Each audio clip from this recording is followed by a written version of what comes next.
porque su magnificencia, su honor, su sacrificio no ha sido en vano. Nosotros estamos aquí, ¿por qué? Por su amor, por su misericordia, por su gracia, por su fidelidad, porque Él es bueno, ¿verdad? Por todas esas cosas que Él ha manifestado a nuestras vidas. Y por eso es que tú y yo hoy podemos darle la gloria y la honra al Señor por ello, amén. Y leía hace un momento mi esposo en Éxodo 24, que se hizo sacrificio. Y gloria a Dios porque en aquel tiempo se hicieron esos sacrificios. Pero hoy en día no es necesario que hagamos ese sacrificio, porque Él ya pagó por ti y por mí lo necesario, lo suficiente y todavía un extra más. Y no solamente fue por uno, sino fue por todo el mundo. Aunque hay muchos que no quieren recibirle, aunque hay muchos que rechazan su amor, pero también por ellos murió. Y por eso debemos estar agradecidos, amén. Y en esta tarde el tema de hoy se llama pruebas de la resurrección de Cristo, de Jesús, el Hijo de Dios, amén. Y quiero que vaya conmigo al libro de Mateo capítulo 27. Mateo capítulo 27. Póngase de pie por favor nuevamente, y ahorita ya lo dejo que descanse tantito más sus pies. ¿Sí? ¿Ya está ahí? Pero ahora cierre sus ojos, no cierre la Biblia, cierre sus ojos.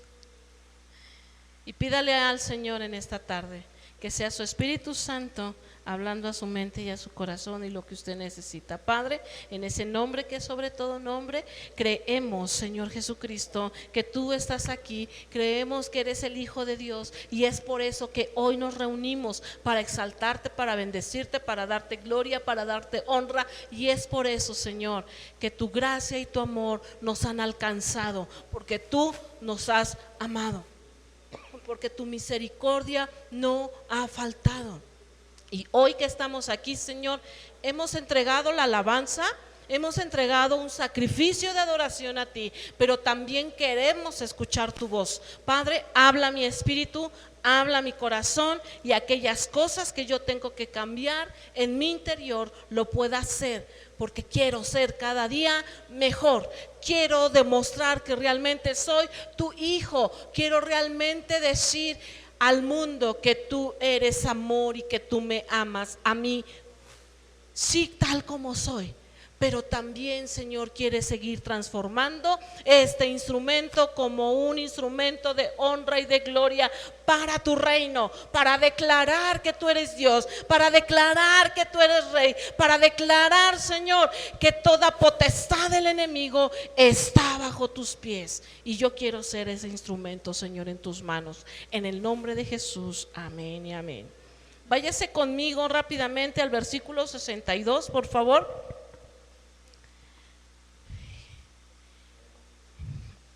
¿Y qué le parece si leemos del 62 al 66, uno y uno, y nos unimos en el versículo 66? Amén. Dice la palabra del Señor: al día siguiente, que es después de la preparación, se reunieron los principales sacerdotes y los fariseos ante Pilato.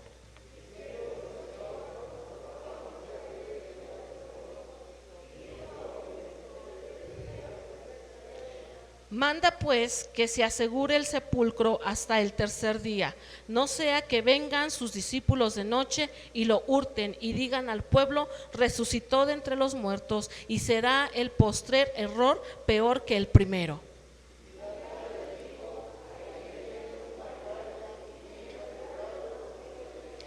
Entonces ellos fueron, aseguraron el sepulcro, sellando la piedra y poniéndolo la guardia. Puede tomar su lugar. Y en esta tarde a lo mejor usted por ahí puede encontrar algunas otras pruebas que si se las han dicho, qué bueno, si las ha estudiado, qué padre. Pero hoy en esa tarde yo quiero darle algunas pruebas de la resurrección de Cristo aquí en los evangelios. Amén. Y vamos a ver un número 1, que es la tumba vacía.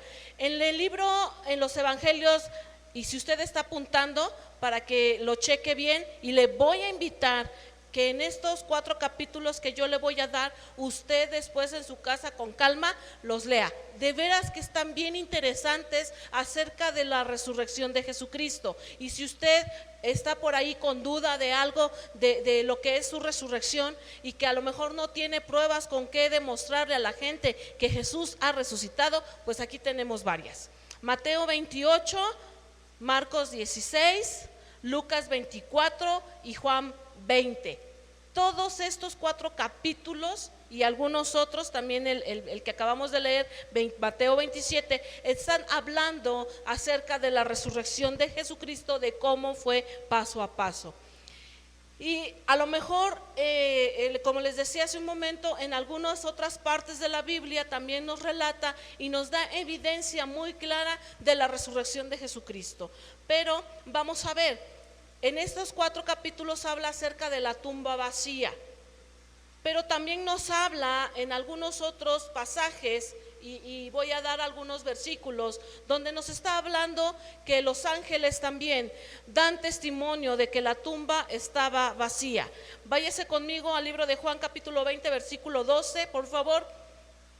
Juan 20, 12, y si no lo alcanza a encontrar en la pantalla lo vamos a encontrar. Y dice así: y vio a 2 ángeles con vestiduras blancas que estaban sentados, el uno a la cabecera y el otro a los pies, donde el cuerpo de Jesús había sido puesto. Aquí en este versículo podemos notar que estaban, ¿cuántos ángeles? 2. En otros pasajes no dice lo mismo. En otros pasajes dicen que con vestidura blanca. En otro pasaje dice que nada más era un ángel. Pero este pasaje nos está relatando que había 2 personas ahí, 2 ángeles. Otra de las personas que podemos nosotros notar también, que María Magdalena testificó lo mismo, de que habían visto ella a estos ángeles. Ahí mismo en el libro de Juan capítulo 20, pero ahora regrésese hasta el primer versículo, que dice así, el 1 y el 2. El primer día de la semana, María Magdalena fue de mañana, siendo aún oscuro, al sepulcro, y vio quitada la piedra del sepulcro. Entonces, ¿qué hizo? Corrió y fue a Simón Pedro y al otro discípulo, aquel al que amaba Jesús, y le dijo: se han llevado del sepulcro al Señor y no sabemos dónde le han puesto. Mas sin embargo la palabra del Señor dice que María Magdalena vio lo que estaba sucediendo, y también otras mujeres más que también se dieron cuenta, porque no solamente fue María Magdalena. Por ahí en algunos de los pasajes vamos a encontrar otros nombres, como es otra María, como es Juana, como es Salomé, que también nos habla la palabra que estas mujeres estuvieron ahí. Las mujeres encontraron la tumba vacía. ¿En dónde me lo dicen? Si me lo está diciendo desde hace rato, váyase conmigo a Lucas 24, por favor. Lucas 24, versículo del 1 al 3. Dice así la palabra del Señor: el primer día de la semana, muy de mañana, vinieron al sepulcro, trayendo las especias aromáticas que habían preparado, y algunas otras mujeres con ellas, y hallaron removida la piedra del sepulcro, y entrando, ¿qué? No hallaron el cuerpo del Señor Jesús. Y entonces nos relata que no solamente fueron ciertas personas, fueron varias personas que encontraron, y que nos da evidencia de que estas personas encontraron la tumba vacía. Pero haciendo más o menos y estudiando estos pasajes, encontré también algo muy interesante.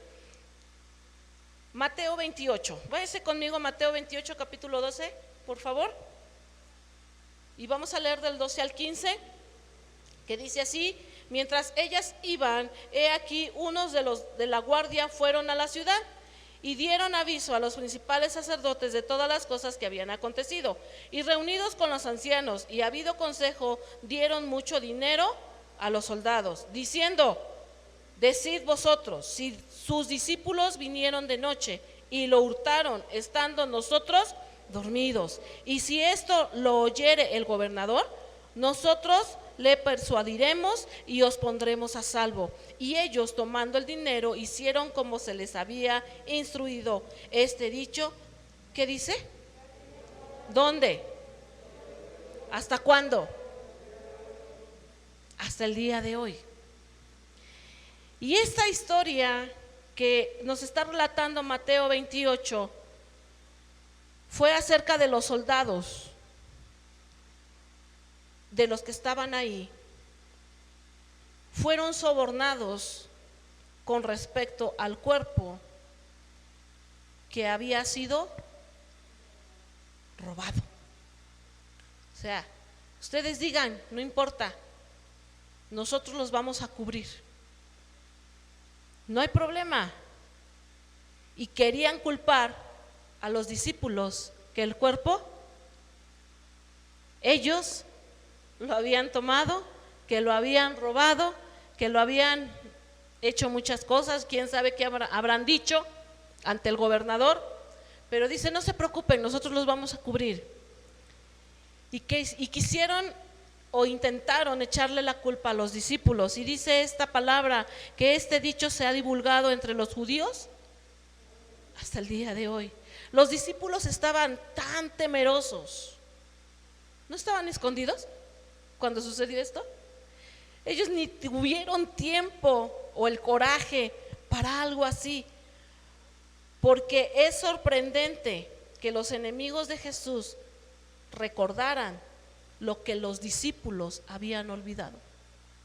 Los discípulos estaban con tanto miedo que ni tiempo de pensar en ello. Y usted dice, ¿y dónde? Vámonos a Mateo 27, lo acabamos de leer hace un momento, del 62 al 66, que al día siguiente, que es después de la preparación, se reunieron los principales sacerdotes y los fariseos, ¿ante quién?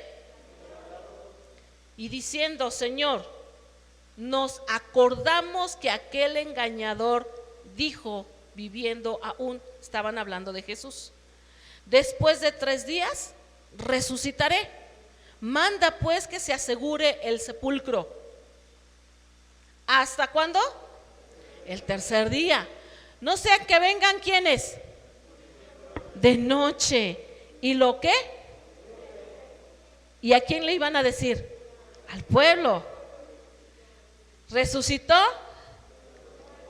Y será el postrer error peor que el primero. ¿Y qué les dijo Pilato? Ahí tienes a la guardia, id, asegúrenlos como sabéis. ¿Y qué fue que lo que hicieron? Fueron y aseguraron el sepulcro, ¿verdad? Y fíjese bien, en 1879 fue hallado un edicto romano declarando que era ilegal, bajo pena de muerte, robar una tumba o mover un cuerpo de un lugar a otro. Por lo tanto, los discípulos serían culpables de muerte. Note que el cuerpo fue bien asegurado. Una inmensa y pesada piedra fue puesta sobre el sepulcro. Fue hallado un sello romano. Y usted dice, ¿de dónde lo sacó? Versículo 66. Entonces ellos fueron y aseguraron el sepulcro, sellando y poniendo. ¿Por qué era romano el sello? Porque en ese tiempo era el ejército romano. Por eso es que aquí dice el sello en este pasaje. Entonces el sello oficial era un sello romano y fue vigilado por la guardia romana, las cuales, si ellos hubieran expuesto sus vidas al dejar que el cuerpo hubiese sido robado, los hubieran, pero estaban dormidos.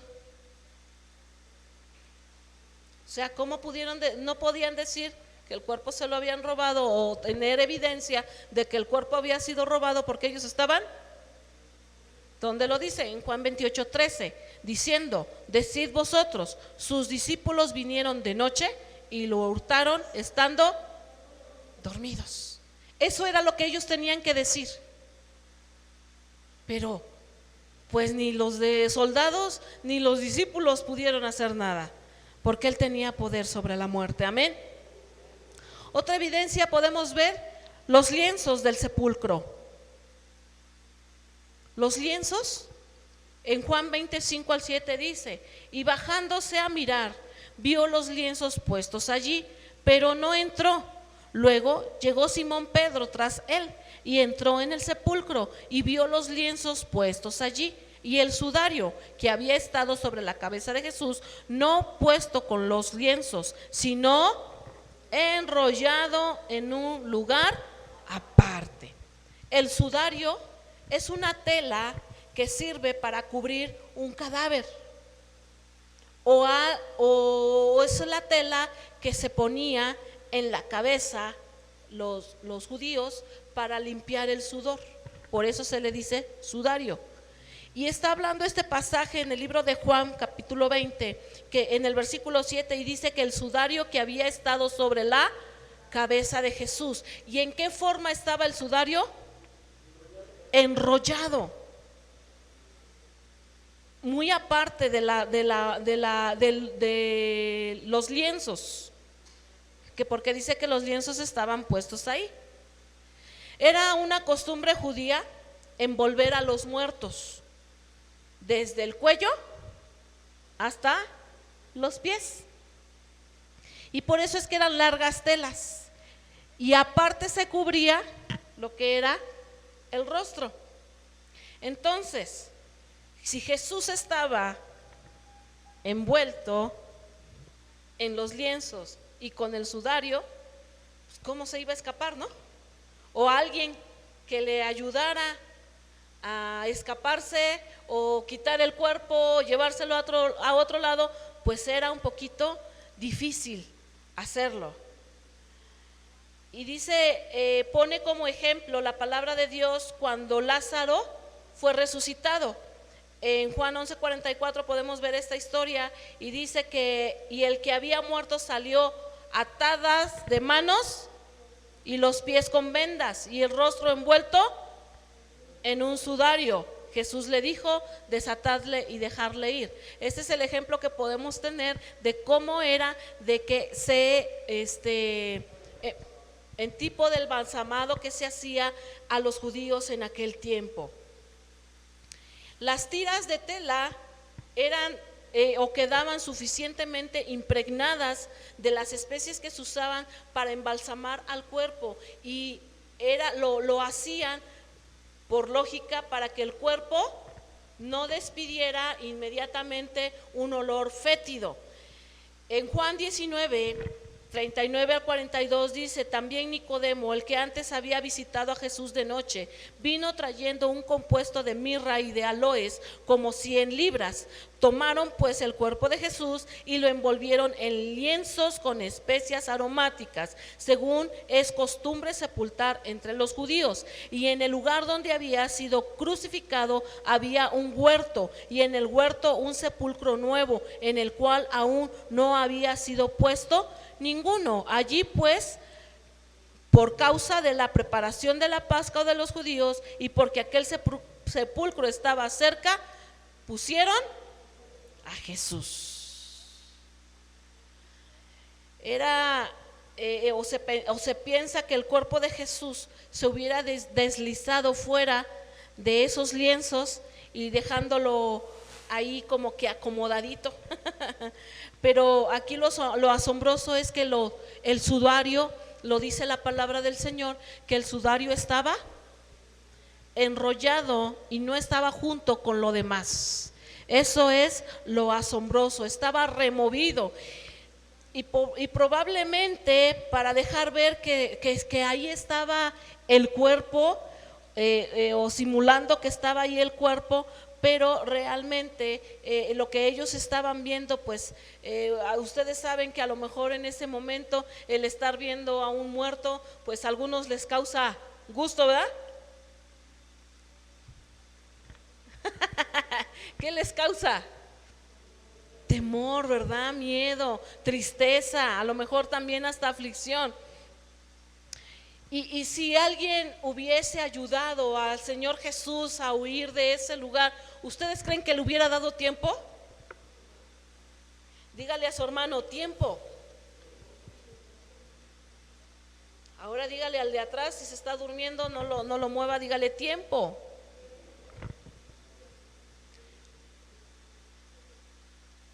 No tenemos tiempo.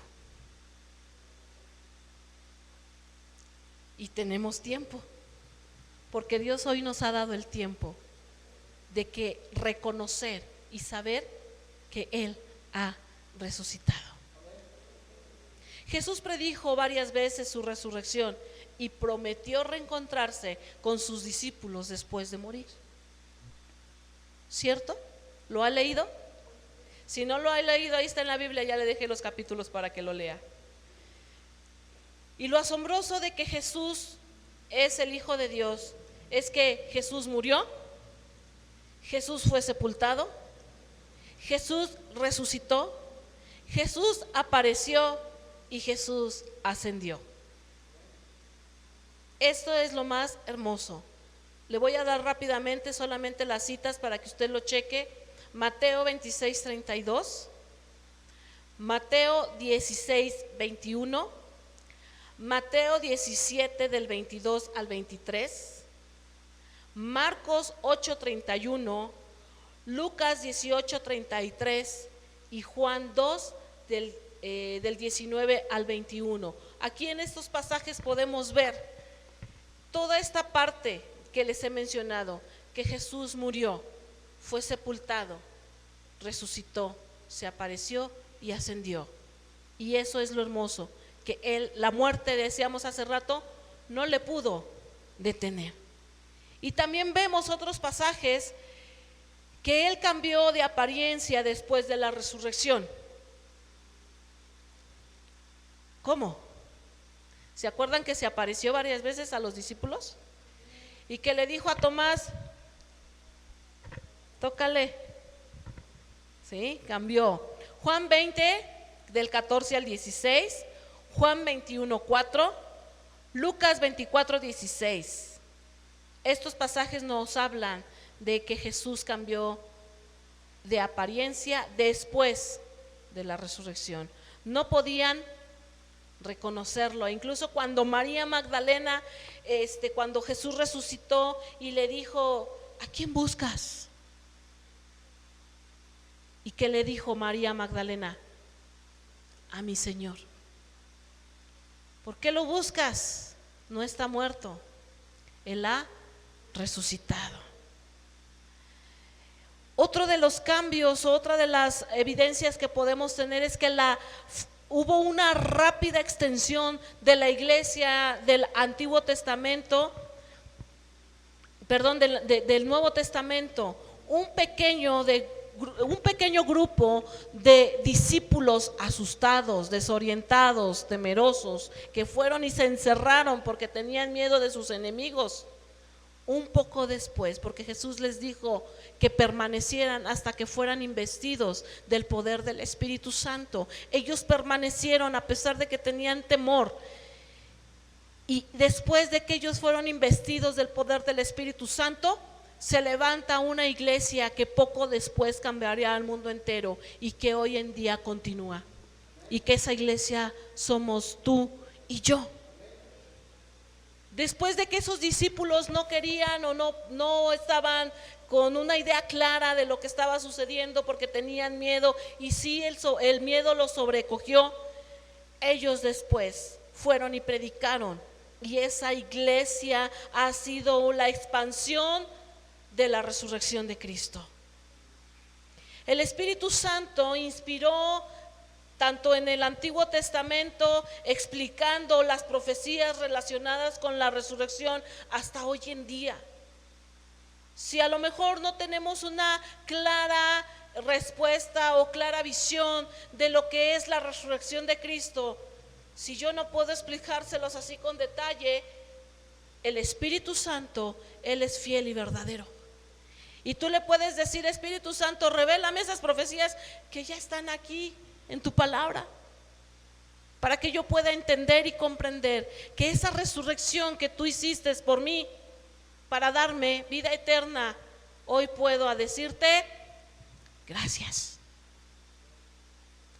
Miren que la resurrección de Jesucristo no carece de evidencias, las tenemos bien claras.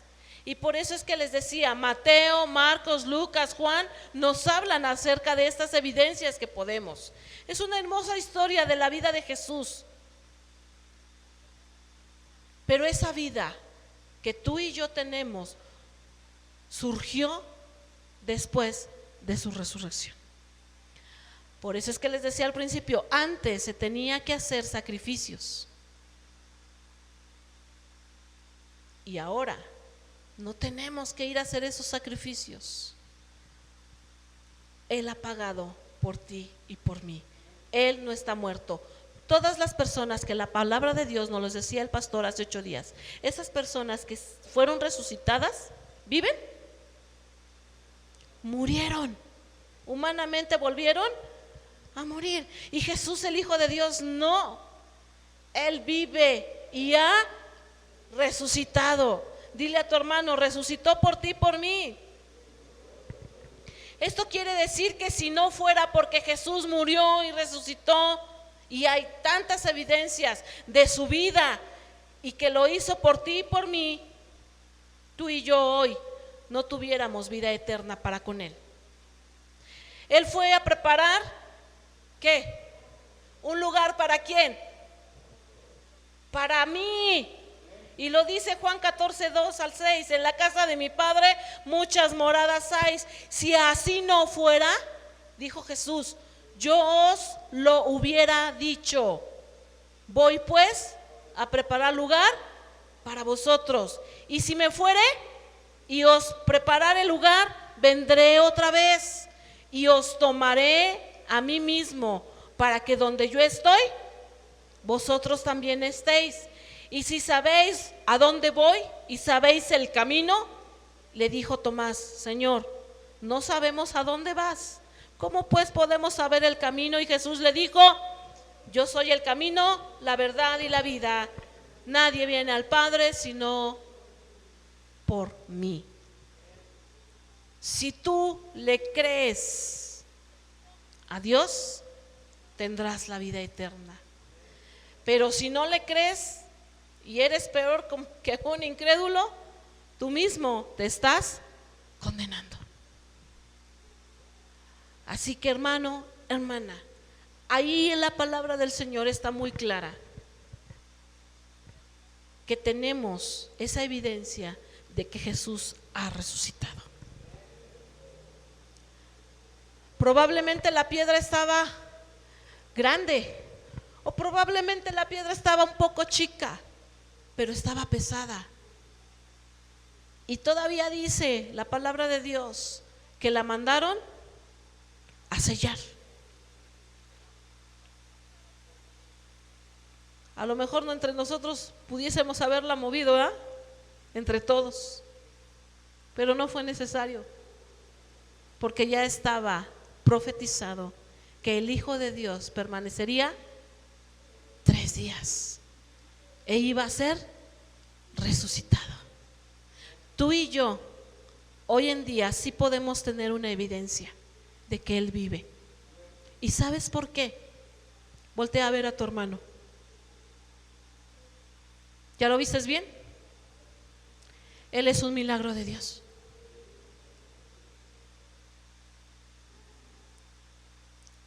Queremos estar en la patria celestial. Entonces creamos que el Hijo de Dios ha resucitado y Él vive por ti y por mí.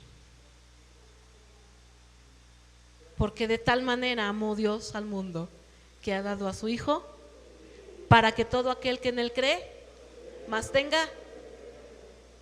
¿Tienes vida eterna? Si tú dices, no, pues es que no sé, te invito a que la conozcas. Te invito a que investigues que Jesús ha resucitado y que no por conveniencia le sigamos, que le sigamos, porque un día estaremos con Él. Un día reinaremos con Él. Un día conoceremos a la familia que se nos ha adelantado y estaremos con ellos.